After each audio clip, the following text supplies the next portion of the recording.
सुशासन से जुड़ी हमारी विरासत का प्रतिनिधित्व करता है।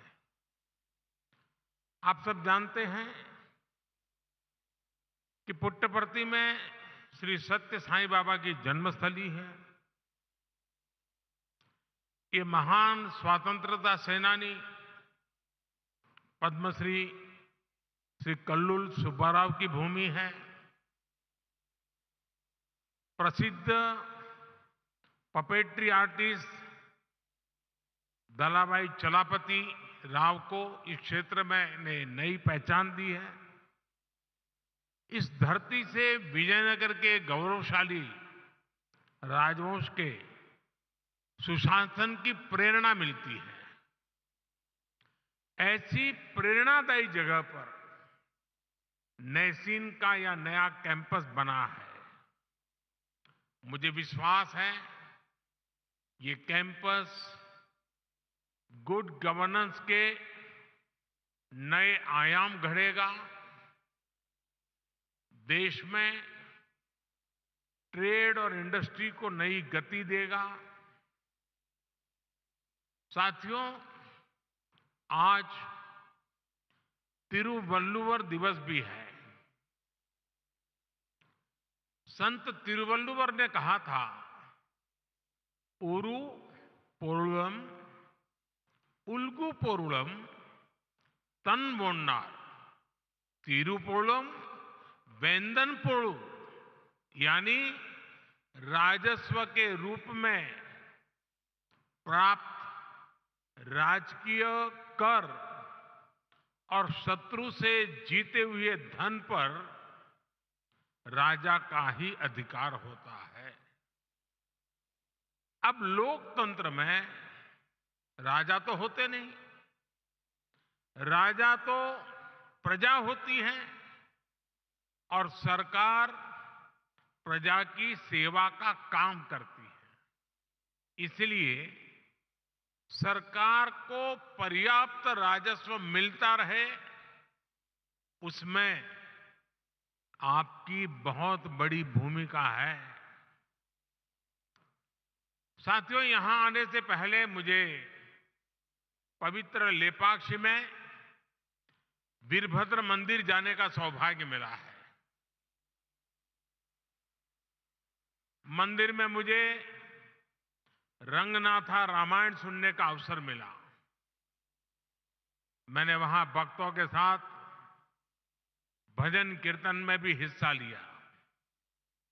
मान्यता का है कि यहीं पास में भगवान श्री राम का जटायु से संवाद हुआ था। आप जानते हैं कि अयोध्या में श्री राम के भव्य मंदिर में प्राण प्रतिष्ठा से पूर्व मेरा 11 दिन का व्रत अनुष्ठान चल रहा है।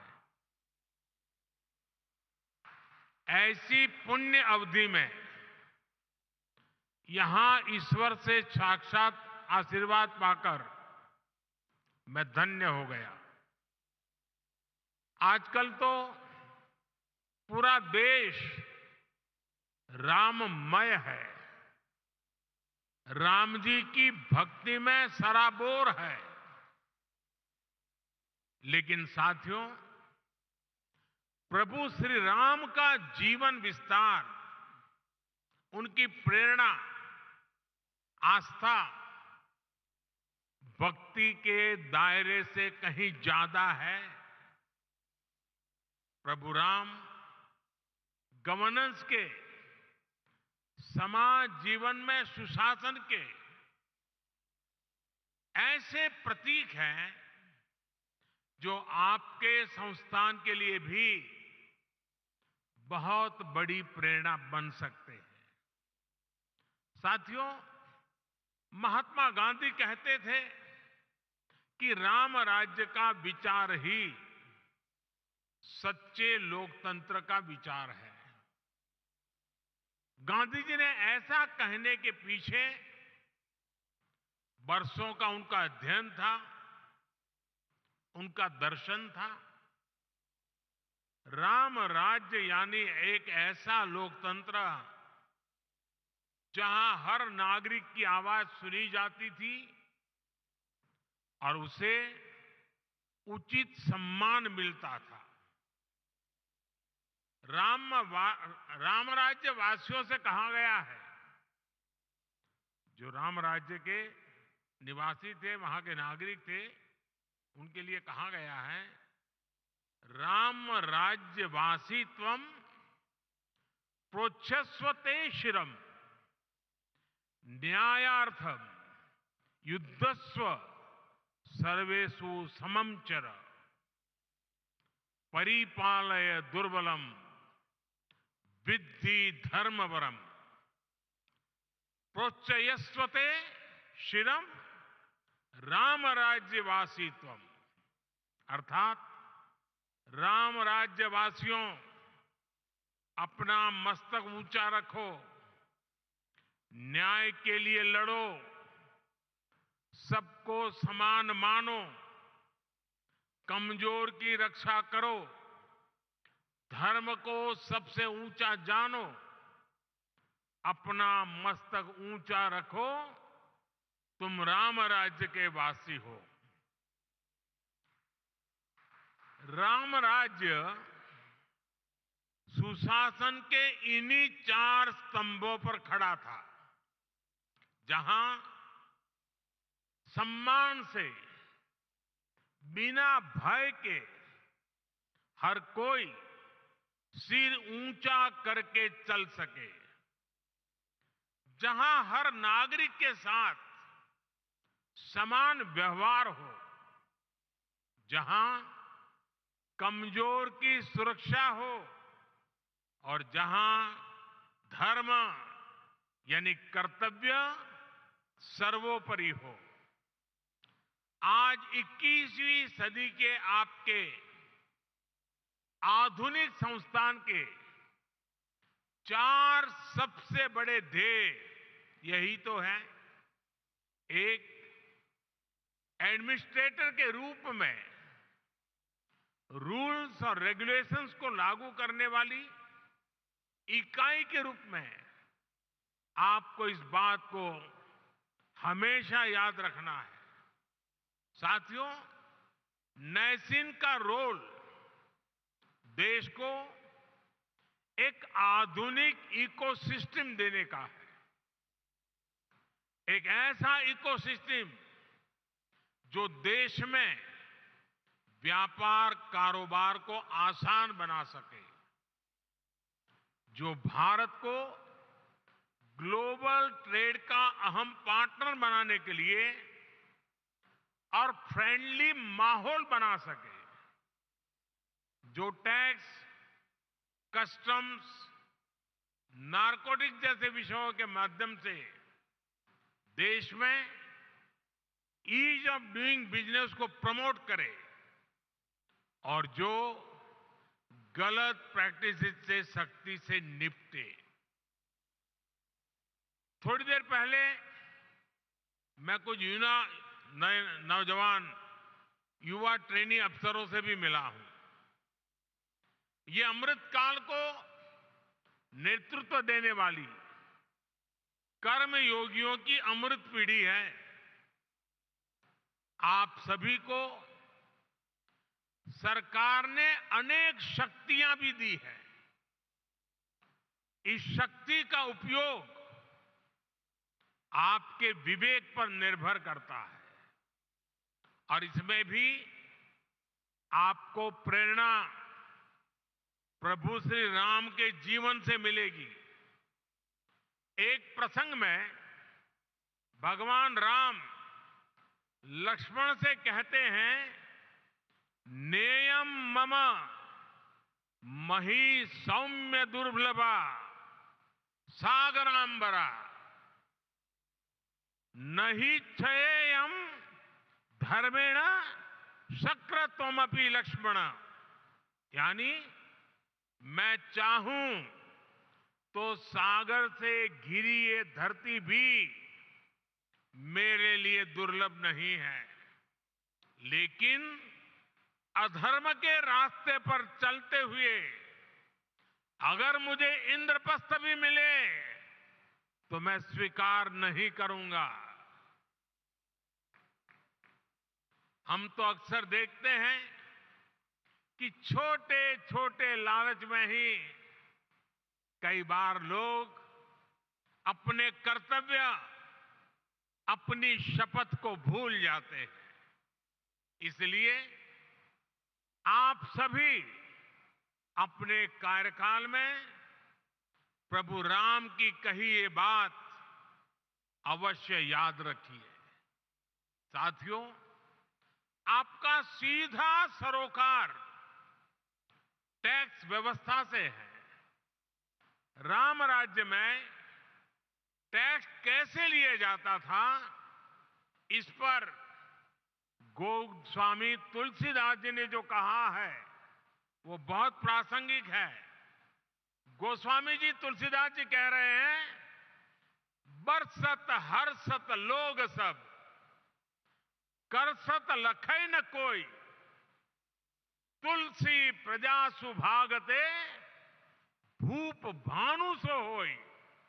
अर्थात सूर्य पृथ्वी से जल खींचता है और फिर वही जल बादल बनकर वर्षा के रूप में वापस धरती पर आता है, समृद्धि बढ़ाता है।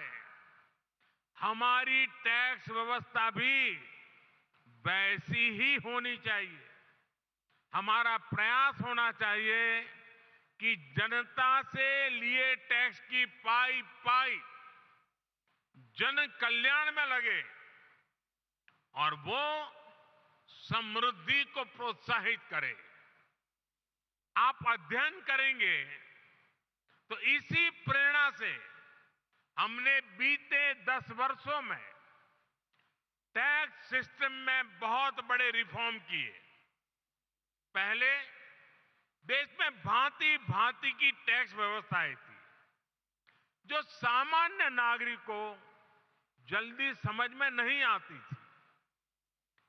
पारदर्शिता के अभाव में ईमानदार टैक्स पेयर को, बिजनेस से जुड़े लोगों को परेशान किया जाता था।